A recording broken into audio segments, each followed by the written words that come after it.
মাসের স্বর্ণ পকেট, তাও আবার চট্টগ্রাম শহর ঘুরেছি। একটা কথা মনে রাখবেন, আপনার পকেট ভর্তি টাকা আছে কিন্তু আপনি ঘুরতে পারতেছেন। আসলে ঘোরার জন্য একটা মন মানসিকতা লাগে। চলুন টাকা ছাড়া শক্তি মনোবল নিয়ে কেমনে দেশ ভ্রমণ করা যায় আপনাদের কাছে শেয়ার করি।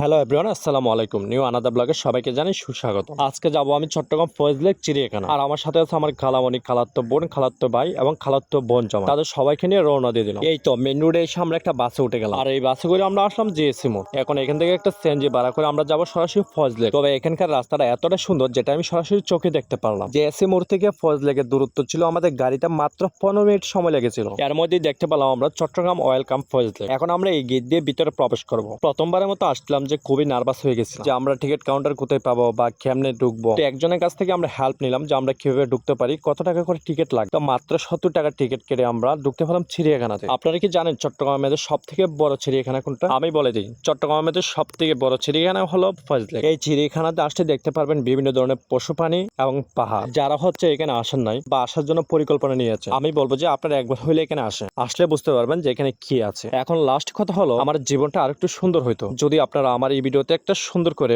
গঠনমূলক কমেন্ট করে আমাকে উৎসাহিত দেন। এটুকুই আপনাদের কাছে আবদার। আল্লাহ হাফেজ।